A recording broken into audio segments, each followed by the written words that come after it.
Okay, Assalamualaikum. Hari ni kita nak makan ringkas-ringkas dekat Shell and Fin.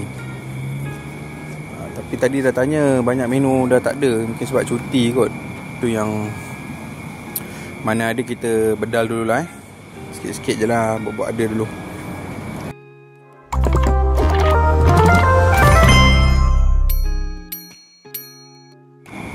Okay, ni tempat ni memang dah popular lah. Shell and Fins ni dekat BBU. Tengok dia tengah offer lobster Sabah dengan shell out. Malam memang penuh lah. Okay, ni waktu dia. Nak tempah kat sini, senang dah ada dah. Okay, nanti kita tengoklah apa yang kita boleh order.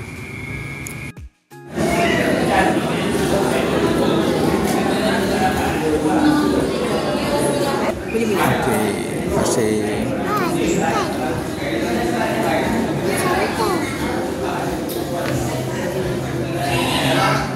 Ikan ni agak takut.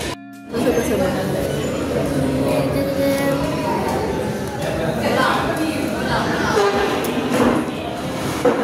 Nasi goreng butter.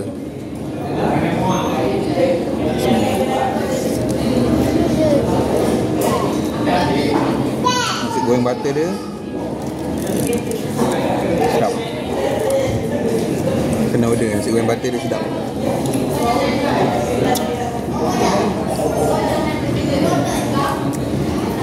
Ni siakap ni standard lah. Memang sedap.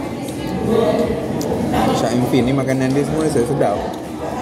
Cuma hari ni nak order siput tu tak ada. Siput apa ya? Siput gonggong tu sedap. Tapi tak ada stok. Okay, limited lah. Sini sotong dia.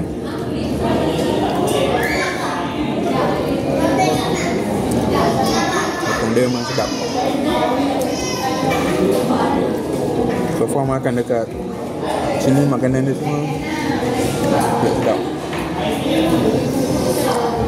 Jadi emang orang kena cuba.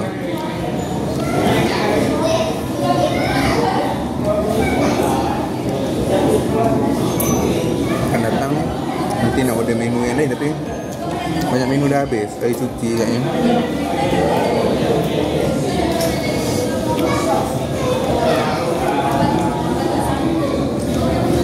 Makan cakap dia dengan nasi goreng dia.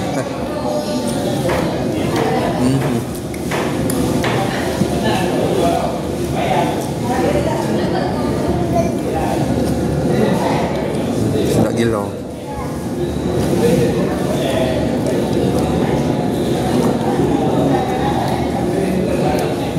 Okay, Shell and Fin BBU. Kalau ada rezeki ada order yang siput tu dengan yang lain, boleh ni lagi. Memang sedap. Kambing crispy dia. Cuma hari ni tak order lah. Kambing crispy dia must try. Shell and Fin punya kambing crispy sedap gila.